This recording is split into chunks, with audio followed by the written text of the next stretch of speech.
Heart beat scan ఒక్క second లోనే world class 640 slide CT scan ఇప్పుడు మీ విస్టా ఇమేజింగ్ బంజారా హిల్స్ లో.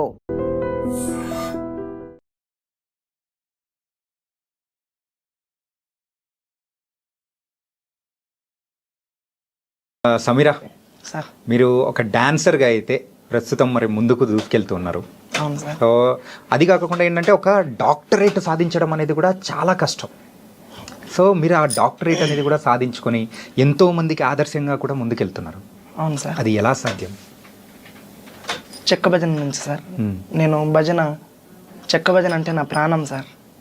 నేను ఎటువంటి వేరే ఆలోచన ఏం పెట్టుకోకున్నట్లా భజనే నా జీవితం అనుకొని గురువులకు నమ్ముకొని నా ఒక ప్రాణం ఇది చేస్తున్నదే చెక్క భజన గురువులందరూ. ఆ వాళ్ళ నుంచి నన్ను ఆదరిస్తున్న యూట్యూబర్స్, ఇన్స్టాగ్రామ్స్, నా ఫాలోవర్స్ అందరి నుంచి నేను ఈ పేరు సంపాదించుకొని వాళ్ళు ఆదరిస్తున్నందుకు నేను డాక్టరేట్ సంపాదించుకున్నాను సార్. కేవలం ఒక డాక్టరేట్ అంటే పర్లేదు, కానీ సో 2 డాక్టరేట్లు, అది కూడా ఏంటంటే ఊరికే ఎవరికి పడితే వాళ్ళకి డాక్టరేట్ అనేది కూడా ఇవ్వరు. మీరు ఆ కళారంగానికి చేస్తున్న సేవను తాను తగ్గట్టు కూడా ఇచ్చారు. అండ్ ప్రస్తుతం అయితే సో మీ వీడియోస్ కానీ ఇవన్నీ మేము చూస్తూ ఉంటాం. సో మీరు ఒక ట్రాన్స్జెండర్గా తర్వాత మారిన తర్వాత అయినా కానీ సో ఈ రంగంలోకి మెయిన్గా ఒక డాన్సర్గా రావడానికి గల రీజన్స్ ఏంటి? ఇట్లా మేము పల్లెటూరులో పుట్టినాం సార్. ఏ ఊరమ్మా? మాది గుత్తి పక్కన విలేజ్ గుండాల తాండా సార్. గుండాల తాండా, ఎర్రగుడి గుండాల తాండా. ఓకే.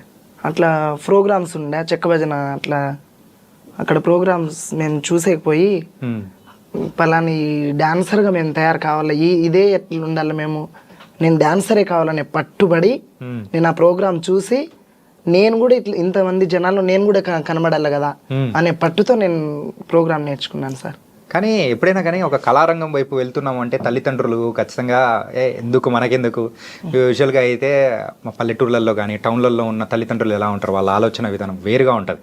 అవును సార్. సో వాళ్ళు ఏమన్నా అబ్జెక్షన్ చెప్పడం అట్లా ఏమన్నా ఉందా? అది అని నేను నా స్వతంత్రంగానే నేను ఇట్లున్నాను కదా, ఎందుకు ఇట్లనే నా పేరు ఎందుకు ఇది చేసుకోవాలా, నా తల్లిదండ్రులకి నేను ఇట్లా నేను పేరు పోగొట్టేసినాను, నేను ఒక స్థాయిలో ఉండాలా అనే ఆలోచనతో నేను ప్రోగ్రాంలు పట్టుకునేసినాను సార్. ఓకే. సో అలా పట్టుకొని మరి ముందుకు వెళ్తున్నారు. అవును సార్. కానీ మీకు అంటే ఏ ఏజ్లో తెలిసిందమ్మా మీరు ఇట్లా అని చెప్పేసి? నాకు ఒక 13-14 ఇయర్స్లో సార్. 13-14 ఇయర్స్. సో యూజువల్గా అయితే ఇలా అనేటప్పటికీ ఖచ్చితంగా తల్లిదండ్రులు కానీ చుట్టూ ఉన్న బంధువుల విషయాలకు వచ్చేటప్పటికి ఖచ్చితంగా అబ్జెక్షన్లు, గొడవలు, తిట్లు అన్నీ జరిగినాయి సార్. అవి మరి ఇలా మారడానికి గల రీజన్ ఏమనిపించింది, ఎలా మారారు? హార్మోన్స్ ప్రాబ్లం నుంచి మారిపోయినాం. కానీ అంటే ఆపరేషన్ చేయించుకోవడం అనేది కూడా జరిగింది కదా? అవును సార్. నాకు ఒక 14 ఇయర్స్ ఉన్నప్పుడే నేను ఆపరేషన్ చేయించుకున్నాను. అట్లే ఈ జన్మలో ఉన్నాను కదా, ఎందుకు ఇట్లనే ఉండాలా అని ప్రోగ్రాంలు నా ఇంట్రెస్ట్ అంతా, నేను అంతే ప్రోగ్రామ్, నా చెక్క భజనే నా కళ, నా జీవితమే కళకు దారిపోసేసినాను.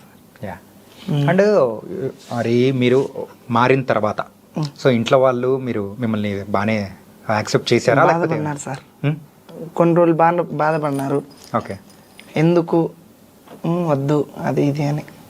ఎన్ని రోజులు మరి అట్లా బాధపడ్డారు? ఏంటి వాళ్ళు కంప్లీట్ యాక్సెప్ట్ చేయడానికి ఎన్ని రోజులు పట్టింది? 4-5 ఇయర్స్ వరకు చాలా ఇది అయిపోయినారు అమ్మ నాన్న. వాళ్ళకి ఎందుకు ఇది చేయాలా అని చెప్పేసి నేనే కొంచెం సింగిల్గా ఉండిపోయినా. సింగిల్గా ఉండి కూడా నేను ఎక్కడ బయట బెగ్గింగ్స్ కానీ అటువంటి ఆలోచనలు ఏం పెట్టుకోలే. ఇదే ఈ జన ఆకర్షణ బట్టి నేను ప్రోగ్రాంలు బట్టి నేను ప్రోగ్రామ్తోనే దూసుకెళ్ళిపోతున్నాను సార్.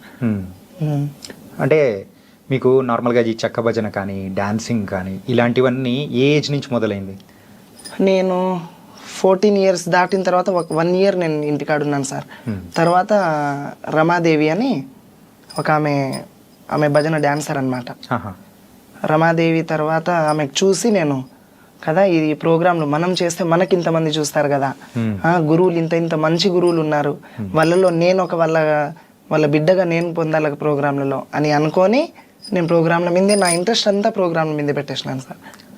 ఏంటంటే సో మీరు మనము ఇంటర్వ్యూ స్టార్ట్ చేసినప్పటి నుంచి మీరు డాన్స్ ప్రోగ్రామ్స్ అని ఇట్లా ఎక్కువ సార్లు కూడా అంటున్నారు. అసలు ఆ ప్రోగ్రామ్స్కి వెళ్ళాలి అని అంటే ఫస్ట్ ఒక స్టార్టింగ్ పాయింట్ అనేది కూడా ఉంటుంది. ఫస్ట్ ప్రదర్శన అనేది కూడా మీరు ఎక్కడ ఇచ్చారు? మేము ప్రోగ్రామ్సా సార్? మేము బళ్ళారి సైడ్ చేసినాం సార్. బళ్ళారి సైడ్ చేసినప్పుడు అక్కడి నుంచి రెస్పాన్స్ ఎలా ఉంది ఏంటి? అది అప్పుడు ప్రోగ్రామ్ డ్యాన్సర్స్కి అమౌంట్ తక్కువే, మాకు ఛార్జీలకి ఇచ్చినా కూడా ప్రోగ్రాంల కోసమే మేము పోయి ఇది నేర్చుకోవాలా, డబ్బుకు చూసుకోకూడదు అనేసి చెక్క భజనకి ఇది చేసినాం సార్ మేము. ఓకే. స్టార్టింగ్లో మాకు ఛార్జీలకి ఇచ్చి పంపించినా కూడా ఈ ప్రోగ్రామ్ మా సొంతం కావాలా, కళ ఎవరిది సొంతం కాదు కదా అని చేసి కళకు నమ్ముకొని ముందుకు పోతున్నాం సార్. కానీ ఓన్లీ ఛార్జీలకు ఇచ్చారంటే మరి తినడానికి మరి అయితే సర్వైవ్ ఏదో నా జీవితం నేను అట్లనే గడుపుకుంటా నేను ప్రోగ్రాంల కోసమే ఇది చేసినాను సార్. అది ఆ టైంలో మీకు హెల్ప్ చేయడాలు ఎవరైనా హెల్ప్ చేసిన వాళ్ళు ఎవరైనా ఉన్నారా? ఇప్పుడు మామూలుగా చెక్క భజన గురువులే ఉన్నారు. గురువుల నుంచే మేము బ్రతుకుతున్నదే చెక్క భజన గురువుల నుంచి సార్.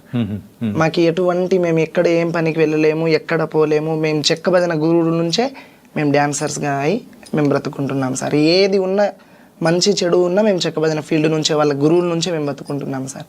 ఓకే. యూజువల్గా అయితే చెక్క భజన అంటే మన రాయలసీమ సైడ్ కానీ అటు సైడ్ కానీ ఎక్కువ చూసామంటే పూర్వకాలం నుంచి ఎప్పటి నుంచో మనం చూస్తుంటాం చెక్క భజన అనేది ఫేమస్. కాకపోతే రాను రాను ఆ కళ అనేది తగ్గిపోతూ వస్తుంది. అవును సార్. సో ఎందుకు ఆ కళ అనేది తగ్గిపోతూ వస్తుంది అంటారు? అది చెక్క భజన నుంచి ఇప్పుడు కోలాటాలు అయినాయి సార్. కోలాటం నుంచి అది డ్రామాలు అవి ఇవి అవుతున్నాయి కదా. ఎక్కడో మారుమూల పల్లెటూర్లలో ఉంది చెక్క భజన. ఎన్ని ప్రోగ్రామ్స్ ఉన్నా చెక్క భజన అంత ఆనందం ఎక్కడ ఉండదు సార్. అది మా పట్టు. చెక్క భజనలో ఇంత ఇది ఉన్నారా, ఇంతమంది చూస్తున్నారు కదా మమ్మల్ని, మేము ఈ స్టేజ్లోనే ఎందుకు ఉండాలా, ఇప్పుడు పల్లెటూర్లలోనే ఎందుకు ఉండాలా అని యూట్యూబ్ ఛానల్ క్రియేట్ చేసినాం సార్ మేము. ఓకే. యూట్యూబ్ ఛానల్ క్రియేట్ చేసి 1కి 2 ఛానల్ క్రియేట్ చేసినాం. మాకు చాలా మంది ఫాలోవర్స్ సబ్స్క్రైబ్ చాలా మంది ఉంటే ఇంతనే చూస్తున్నారు కదా మనం పై స్థాయికి పోవాలా అనే పట్టు ఉంది సార్ మాకు. ఓకే. కానీ మరి ఎవరో అంటే మరుగున పడిపోయిన కళ. అవును సార్. దాన్ని మళ్ళీ ఇప్పుడున్న వాళ్ళకి చూపిస్తూ ఉంటే వాళ్ళ దగ్గర నుంచి వస్తున్న కామెంట్స్ కానీ అంటే అప్రిసియేషన్స్ కానీ ఎలా అనిపిస్తుంది? అప్పుడు డాన్సర్స్ లేనప్పుడు కూడా చెక్క భజన అంటే అందరికీ తెలిసినది. డాన్సర్ ఉన్నప్పుడు ఇప్పుడు గురువులు మంచి గురువులు తయారైనారు, మంచి డాన్సర్స్ తయారైనారు. ఈ భజన పెడితే ఈ డాన్సర్స్ వస్తారు, ఊర్లలో ఇంత ఇది ఉంటుంది కదా, ఇంత ఎంకరేజ్మెంట్ ఉంటుంది వీళ్ళు వస్తే అన్నట్ల డాన్సర్కు విలువనే, ఒక గురువుకు విలువనే చెక్క భజన నుంచి. ఎన్నో ప్రోగ్రామ్స్ వచ్చినా వాళ్ళకి ఆలోచన వస్తుంది అనమాట, పలానా ఆ గురువుకు పిలిస్తే ఆ డాన్సర్ వస్తుంది, ఈ భజన సక్సెస్ అవుతుంది అన్నట్ల సార్. సో మొత్తానికి అయితే ఇప్పుడు సమీరా ఎక్కడికైనా వెళ్ళి మరి ప్రోగ్రామ్ ఇస్తుందంటే ఎంతమంది జనాలు వస్తున్నారేంటి? అది మీరే చూస్తున్నారు కదా సార్. ఇంకా మేము చెప్పాలా? మా గొప్పలు మేము చెప్పుకునేది ఎందుకు సార్ చెప్పలేదు. కొన్నిసార్లు మనం చెప్పుకుంటేనే తెలియని వాళ్ళకి కూడా అర్థమవుతుంది. అదేం లేదు సార్. ఇప్పుడు మామూలుగా మేము ఇక్కడ కర్నూలు జిల్లా, కడప జిల్లా, నెల్లూరు, చిత్తూరు అదంతా ఆడినాము. ఇప్పుడు లాస్ట్లో ఎక్కువ కడప జిల్లాలో ఉన్నంత ప్రోగ్రామ్స్ ఎక్కడ లేవు అనమాట. ఓకే. రాయచోటి సైడు చాలా ప్రోగ్రామ్స్ ఉంటాయన్నమాట. 3-4 నెలలు కంటిన్యూ జాతరలు జరుగుతాయి సార్ అక్కడ. ఏమి లేని డాన్సర్, తినేకి లేని డాన్సర్ కూడా ఆ 3-4 నెలల్లో బాగానే సంపాదించుకొని బాగానే ఉండొచ్చు సార్. అన్ని ప్రోగ్రామ్స్ ఉంటాయి అక్కడ, అంత గౌరవంగా చూస్తారు గురువులు కూడా. ఒక డాన్సర్ వచ్చిందంటే వాళ్ళ తోబుట్టిన కూతురు లెక్క, వాళ్ళ చెల్లెల లెక్క చూసుకొని ఇది చేస్తారనమాట. ఏ ఏరియా గురువులైనా మేము బతుకుతున్నదే గురువుల నుంచి. మీరు నాకు అర్థమవుతుంది ఏంటంటే మీ గురువుల్ని మీరు ఎంత రెస్పెక్ట్ ఇస్తున్నారో దానికంటే మీ మాటల్లోనే అర్థమవుతుంది అనమాట. అండ్ అది కదమ్మా, ఏంటంటే యూజువల్గా చెక్క భజన కానీ ఏదైనా ఏ కళారంగం అనేది కూడా తీసుకున్నా కానీ సో మగవాళ్ళు ఆడవాళ్ళు అట్లా అని చెప్పేసి ఉంటుంది. కాకపోతే ఇలా మరి థర్డ్ జెండర్ వాళ్ళు వస్తున్నారు అని అంటే అలా లోపల ఉన్న వాళ్ళు కూడా మరి బాధ పెట్టిన విషయాలు కానీ ఇలాంటివన్నీ చాలా వరకు జరిగే ఉంటాయి కదా. మాకి అలాంటి బాధలు మాకు ఎప్పుడు మాకు చూపిలా. ఇప్పుడు మాకు పిలుస్తున్న వాళ్ళే కదా మాకు బాధ పెట్టాల్సింది. అవును. మాకు అట్లా చూడలే సార్. అందరికీ సమానంగా చూసినారు వాళ్ళు. ఏదన్నా ఒక మనిషి మాకు ఇట్లా బాధ పెడుతుంటే కదా మేము బాధపడుతున్నాము అనేకి ఈ కళలో మేము పోతున్నామంటే వాళ్ళు ఎంకరేజ్ చేస్తేనే మేము పోతాం. మేము సాధించుకోలేము కదా సార్. గురువులు ఉండాలా, మా గురువుల తరపున నుంచి మాకు ఎంకరేజ్ చేసే ప్రజలు ఉండాలా. ఆ ప్రజల నుంచి మేము ఈ స్థాయికి పోతున్నాం సార్. ఓకే. మొత్తానికైతే మిమ్మల్ని అంత అంటే అలా ఎంకరేజ్ చేశారు కాబట్టి ఈ డాన్సర్ ఇట్లా అని చూడరు అనమాట. మాకు ఎటువంటి అందరినీ ఒకటే మాదిరిగా చూస్తారు వాళ్ళు. ఓకే. కానీ ఏంటంటే మీరు ఎంతో మందికి ఇన్స్పిరేషన్ అమ్మా. ఏంటంటే సో అటు సైడ్ ఉన్న వాళ్ళైతే ఎన్నెన్ని అంటే అకృత్యాలు కానీ కొన్ని జరుగుతూ ఉన్న సిచ్యువేషన్స్ కానీ బయట వాళ్ళని మనం చూస్తూ ఉంటే కొన్నిసార్లు జాలి అనిపిస్తుంది. కానీ వాళ్ళతో మాకు సంబంధం లేదు అని అనుకొని మీరు మీకంటూ ఒక సొంత పాత్ అనేది క్రియేట్ చేసుకుని వెళ్తున్నారు చూసారా. అవును సార్. సో అట్లాంటి వాళ్ళకు మీరేం చెప్పాలనుకుంటున్నారు? సార్ అలాంటి వాళ్ళకు మీరేం చెప్పాలనుకుంటున్నారు? అదేం లేదు సార్, మేము ప్రోగ్రాంలలో మాకు ఇట్లా పేరుంది, ఏంది మీరు ఏం చెక్కబదనే వేరే ప్రోగ్రామ్స్ పిలుస్తారు మాకు వాళ్ళు.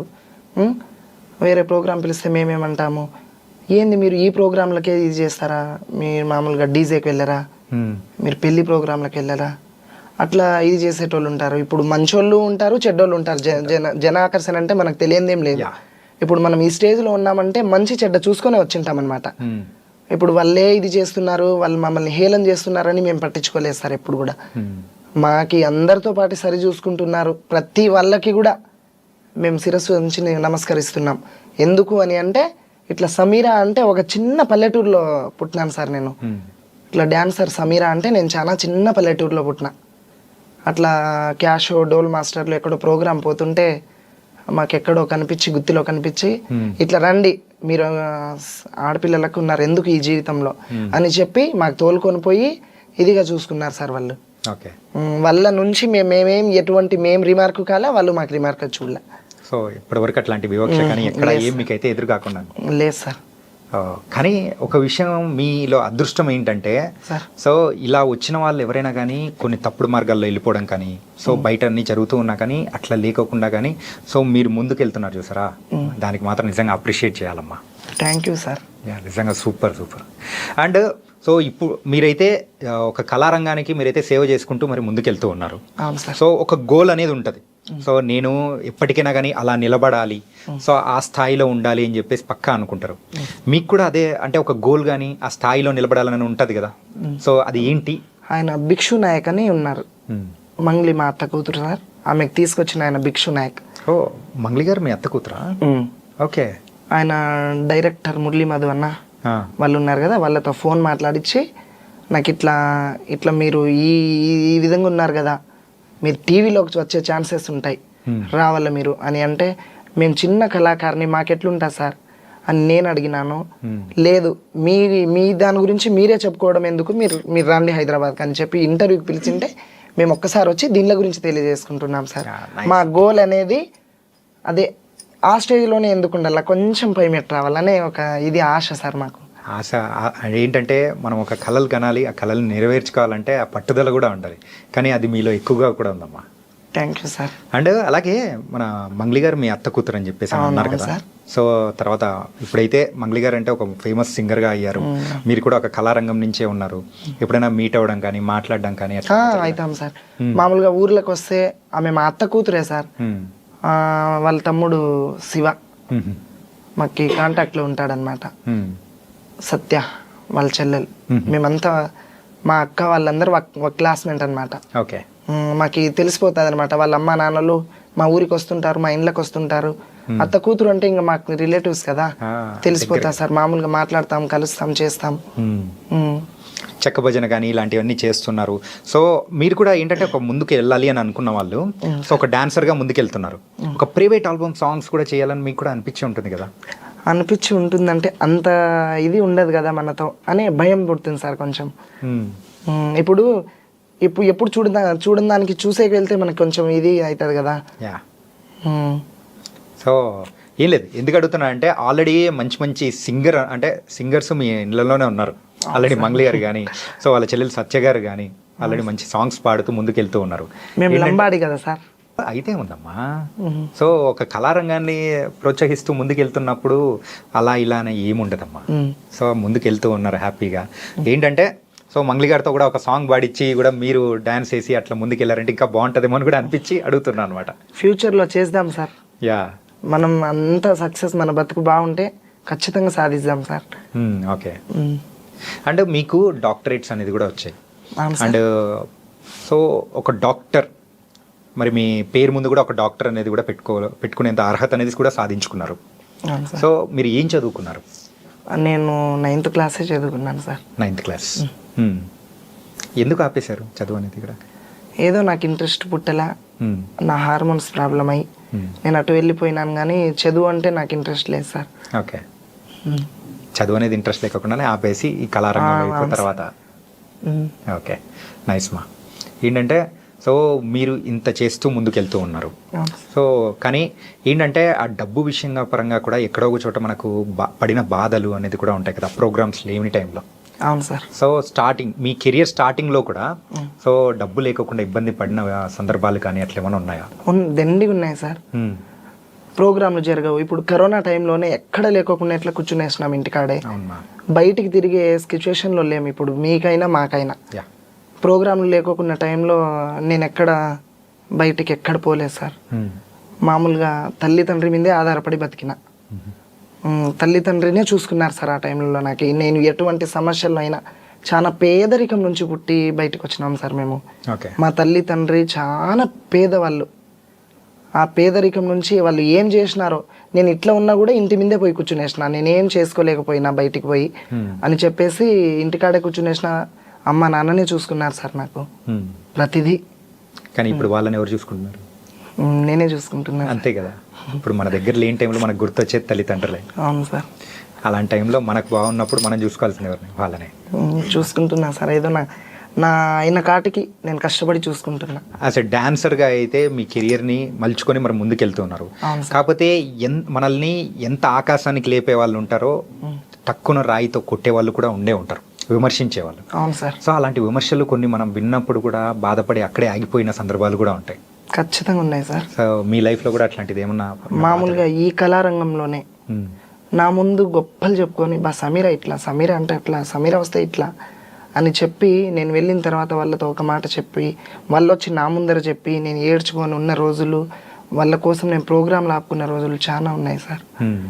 ఆ ప్రోగ్రాంలలో నేను సింగిల్గా పోతే నన్ను హేళన చేసి నన్ను కించపరిచి వాళ్ళని ఇట్లా చేయాలా అట్లా చేయాలా అని వాళ్ళు మాట్లాడి నన్ను ఇది చేసిన రోజులు చాలా ఉన్నాయి సార్ అవి. అయినా నేను దానిలోకి ఇది అనుకోకుండా చేసిన వాళ్ళు నా వాళ్ళే, చేయని వాళ్ళు నా వాళ్ళే అని అనుకొని అందరినీ నా వాళ్ళే అని అనుకొని ముందుకు పోతున్నాం సార్ మేము. కానీ ఎవరైనా కానీ ఎక్కడైనా ఆగిపోతుంటారు, కానీ మీరు ఆగిపోకుండా ముందుకు వెళ్ళడానికి ఎవరో ఒకరు వెన్ను తట్టి ప్రోత్సహించిన వాళ్ళు ఉంటారు కదా. ఇప్పుడు వాళ్ళని కొంచెం మనసులో పెట్టుకొని వాళ్ళతో మంచిగానే ఉండి మంచిగా పక్కన పెట్టి మళ్ళీ గురువులు, ఒక గురువుకే కాదు కదా మేము పోయేది, ఎంతోమంది గురువులు, చెక్కబదిన గురువులు. మేము డాన్సర్స్ చాలా మంది ఉన్నాము, గురువులు మేము డాన్సర్స్ ఒక 100 మంది ఉంటే 1000 మంది గురువులు ఉన్నారు సార్. ఇప్పుడు వాళ్ళు ఈ గురువుకి నేను పనికి రాకుంటే ఇంకో గురువు కన్నా పనికి వస్తా కదా. ఇప్పుడు వాళ్ళు ఏదో చెప్పి నన్ను ఆపేసినారు వాటికి, సరే అది బాగుంది, అక్కడే నేను ఆగిపోను కదా. నా జీవితం నేను ఏదో ఒక రకంగా ముందుకు సాగించుకోవాలి కదా సార్. మళ్ళీ నేను ఇట్లనే ఉండాలా అని చెప్పి అందరితో బాగుండి నేను ఈ మన ఏరియా కర్నూలు జిల్లా కొన్ని ఏళ్ళు అన్నాను.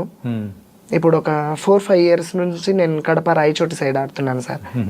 అక్కడ కంటిన్యూ ఒక గురువుకే పోతున్నా అనమాట నేను. మీరు స్టార్టింగ్ నుంచి గురువులు అని చెప్పేసి మీకు ఎక్కడున్నా కానీ సపోర్ట్ ఇచ్చారని చెప్పేసి అంటున్నారు. మరి అంత సపోర్ట్ ఇచ్చిన గురువులు ఎవరు, ఏంటి? ఇప్పుడు ఒక్కరు అని కాదు సార్, ఇప్పుడు అందరికీ నేను పనికి వచ్చే డాన్సర్నే. డాన్సర్ అంటే ప్రతి ఒక్క గురువుకి పనికి వచ్చేటోళ్ళే. అందరు గురువులు సపోర్ట్గా మా కళాకారుల కుటుంబం చాలా ఒక తల్లి బిడ్డలుగా ఉంటాం సార్ మేము. ఒకరు ఏదైనా ఇబ్బంది వచ్చినా మేము అందరం ఒక గ్రూప్ అనేది ఉంటుంది మాకి. పలాని మనిషికి ఇబ్బంది ఉంది, పలాని మనిషి ఈ సిచ్యువేషన్లో ఉంది, ఆ మనిషికి మనం అందరం సహాయం చేసుకోవాలా అని చెప్పి మాట్లాడుకొని మేము డాన్సర్లు, మేము గురువులు అందరు చాలా మంది కలిసి మేము తోచిన కాటికి సహాయం చేసుకొని మేము అందరం ఒక తల్లి కుటుంబం లెక్క మేము గడుపుకుంటాం అనమాట.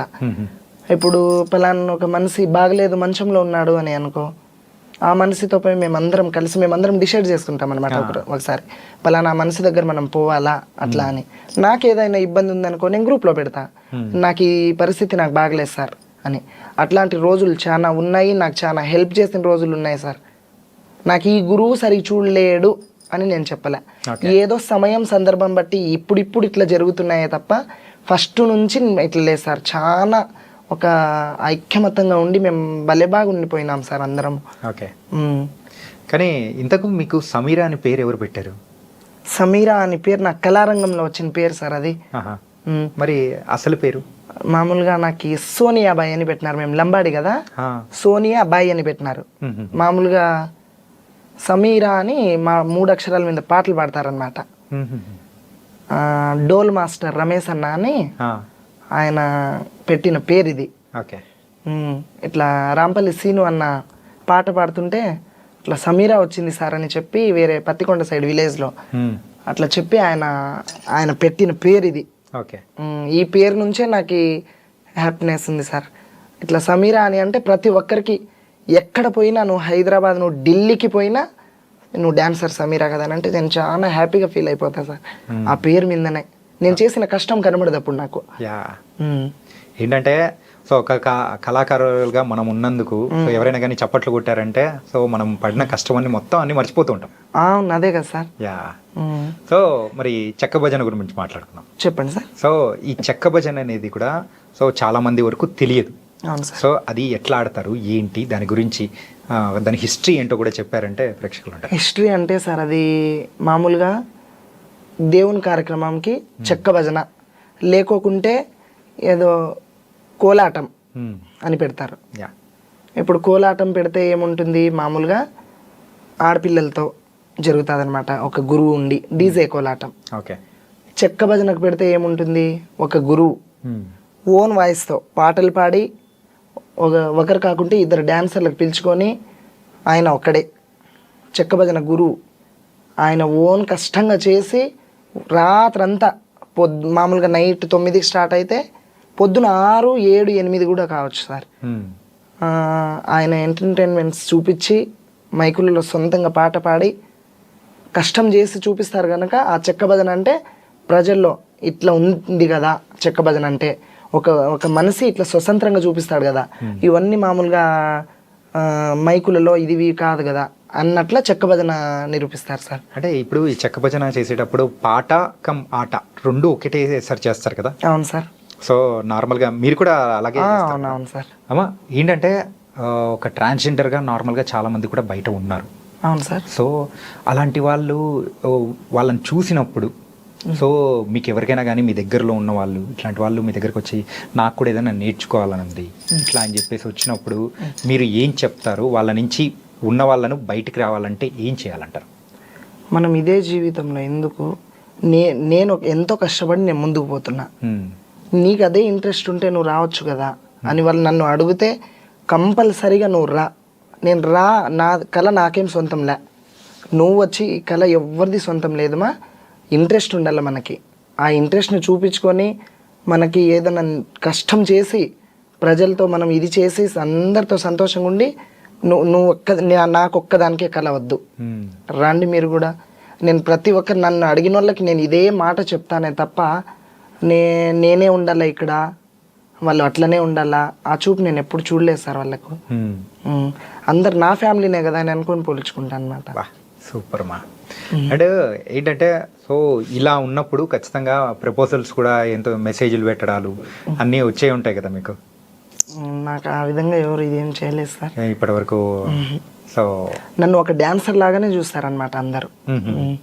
సో లైఫ్లో ముందుకు వెళ్ళాలంటే ఒక తోడు కావాలని ప్రతి ఒక్కరు కూడా కోరుకుంటూ ఉంటారు. అవును సార్. సో అట్లా మీకు కూడా తోడు కానీ అట్లా అనిపించిందా? అదేం లేదులే సార్. సో మామూలు తల్లి, తండ్రి, అన్న, తమ్ములు, ప్రోగ్రాంలలో ఉన్నాము, ప్రోగ్రాంలకు పోయిన గురువునే నాకు అన్ని అందాలుగా చూసుకుంటారు వాళ్ళే. అదే తోడు సార్ నాకు ఎటువంటిది ఏం వద్దు. ఓకే. సో మొత్తానికైతే సో మీ లైఫ్ని ఇలా లీడ్ చేసుకుంటూ కళలకే సో అంకితం చేయాలని చెప్పేసి అనుకుంటున్నారు అనమాట. అవును సార్. ఓకే. సో మన ప్రేక్షకులకి కానీ సో ఎవరైనా మీ ఇన్స్టాగ్రామ్ కానీ లేకపోతే వాళ్ళ ఫాలోవర్స్ అందరూ ఉంటారు కదా, సో అక్కడ కొన్ని చెప్పలేకపోయినది ఇక్కడ మన ఈ వేదిక ద్వారా చెప్పాలనుకుంటుంది ఏదైనా ఉంటే చెప్పండి అమ్మా. నన్ను వాళ్ళు ఇప్పుడు నేను మామూలుగా ఇన్స్టా లైవ్ పెడితే సడన్గా నాకు 1000 మంది 2000 మంది ఫాలోవర్స్ వచ్చేస్తారు. ఇట్లా ఎంతో మంది నన్ను యాడ్ చేయని అంటారు. ఆ ఇన్స్టా లైవ్లో వాళ్ళకి చూసి వాళ్ళు మాట్లాడే మాటలకి ఆ సంతోషం తట్టుకోక ఇది కదా నేను పేరు సంపాదించుకునేది, ఇది కదా ఈ పేరుతోనే ఉండకూడదు, నాకు ఆ సంతోషం సార్, బయట జనాల నుంచి నేను ఇంత ఉన్నాను కదా అనే ఆలోచనతో నాకు ఎంతో హ్యాపీనెస్గా ఫీల్ అయిపోతా సార్. నా నాకు ఇన్స్టా వాళ్ళే కాదు, నా ఫేస్బుక్, నా ఇన్స్టా ఫ్యామిలీ, నా యూట్యూబర్స్ వాళ్ళందరి నుంచి నేను ఈ పేరు సంపాదించుకున్నాను. నేను ఒక్కదాన్నే కష్టం చేసి సంపాదిలా సార్. నన్ను వాళ్ళు ఆదరిస్తేనే నేను ముందుకు పోతాను. నేను ఎంత ఉన్నా కూడా నేను ఈడ ఆడదాన్ని ఇక్కడే ఆడుతుంటా, ఒకరు చూసి నన్ను వాళ్ళు ఇది చేస్తే ఎంకరేజ్ చేస్తేనే కదా సార్. అండ్ ఇప్పుడు మీ లైఫ్ ఏదైతే ఉందో సో ఈ సోషల్ మీడియాకి రాకముందు ఎలా ఉంది, వచ్చి మీరు దానిలోకి ఎంటర్ అయిన తర్వాత ఎలా ఉంది? ఈ ప్రోగ్రాంలు చేసి ఈ సోషల్ మీడియాలోకి వచ్చిన తర్వాతనే మా లైఫ్ చాలా బాగుంది సార్. అంతకుముందు మేము చాలా పేదరికంగా బతికినాం సార్. అంటే ఇప్పుడు ఈ సోషల్ మీడియా ద్వారా మీకు అంటే డబ్బులు సంపాదించుకునే మార్గాలు పెరిగాయంటారా లేకపోతే ఎలా? సోషల్ మీడియా నుంచే కాదు, మేము చేస్తున్న కష్టం నుంచి ఈ సోషల్ మీడియాతో మా పేరు పక్కకు పోయి ఈ స్టేజ్లోనే కాదు, ఈ జిల్లానే కాదు, ఇంకొక జిల్లాలో కూడా పలానా డ్యాన్సర్ రావాలా, ఈ ప్రోగ్రామ్ హైలైట్ ఉంటుంది, పలానా గురువే రావాలా. ఇప్పుడు మేము చేయాలంటే ఇట్లా రాయచోటి అశోక్ సమీరా ఉంటే ఈ ప్రోగ్రామ్ చాలా బాగుంటుందన్నమాట అని వాళ్ళు అడిగిన వాళ్ళ కాడపోయి వేరే వాళ్ళు చెప్పడం ఉంటుంది, చాలా ఉంటాయి అన్నమాట. అయినా అందరం ఒకటే అని కలిసికట్టుగా వెళ్ళిపోతాం ప్రోగ్రాంలలో మేము. ఓకే, మీరు ఇప్పటివరకు చేసిన ప్రదర్శనలలో మీకు బాగా హైలైట్ అనిపించింది, అరే నేను చేస్తున్నా కానీ ఇంతమంది వచ్చారా అని అనిపించిన ప్రోగ్రామ్ ఏదైనా ఉందా మీకు గుర్తుండిపోయే ప్రోగ్రామ్? అందరితో కలిసి మేము అందరితో ఒకేలా చేస్తాం సార్ ప్రోగ్రామ్. ఈ గురువుకి ఇట్లా, ఈ గురువుకి అట్లా మేము చేయమన్నమాట. పర్టికులర్గా ఒక ప్లేస్లో మీరు వెళ్ళి ప్రదర్శన ఇచ్చేటప్పుడు కానీ, సో ఇప్పుడు ఫర్ ఎగ్జాంపుల్ రాయచోట్లో నేను వెళ్ళినప్పుడు అన్నా ఇట్లా చాలా మంది వచ్చారు, ఇలా జరిగింది, సో నా లైఫ్లో ఇలా జరుగుతుందని అనుకోలేదు అని సందర్భాలు ఉంటాయి కదా. అవును సార్. సో అలా మీ లైఫ్లో గుర్తుండిపోయిన సందర్భం ఏదైనా? అదేం లేదు సార్, ఇక్కడ మామూలుగా ఇక్కడ ఆడుతున్నాను, రాయచోటి సైడ్ పోయినాకనే ఆ పేరు అనేది కొంచెం ఇది అయిపోయింది నాకు. ఈ అన్ని జిల్లాల్లో ఆడుతున్న కడప జిల్లా ఎక్కినాకనే కొంచెం ఆ జిల్లాలో ఆడుతున్నప్పుడే ఈ టీవీలలో రావడం, ఈ ఇంటర్వ్యూలు ఇవ్వడం అట్లా స్టార్ట్ అయింది. అక్కడ ఏమంటే సార్ ప్రోగ్రాంలు కాంబినేషన్స్ ఉంటాయన్నమాట, పోటీలు జరుగుతాయి, భజనలు పోటీలు కూడా జరుగుతాయి అందులో. ఓకే, మామూలుగా ఒక జాతర జరుగుతుంటే 10-15 భజనలు ఉంటాయి. ఇప్పుడు మేము ఇక్కడ ఆడుతుంటే ఇంకొక భజన వచ్చి మాకు ఇక్కడ పోటీ పెట్టుకుంటారు, కోలాటం వాళ్ళు వచ్చి మాకు ఇక్కడ పెట్టేస్తారు, ఇంకొక భజన ఇక్కడ పెట్టేస్తారు, మధ్యలో మేము ఉండిపోతాం. వాళ్ళలో జయించుకొని రావాలా, ఇక్కడ జయించుకున్నాం కదా మేము, సాల్ మాకిదే అన్నట్లుగా ఉంటుంది అనమాట మాకు. ఓకే, సో అట్లా జయించుకుంటూ కూడా ముందుకు వెళ్ళిపోతున్నాను అనమాట. అంటే భజనలలో కూడా ఇలా పోటీలు ఉంటాయని మాకు తెలియదు అనమాట. చాలా ఉంటాయి సార్.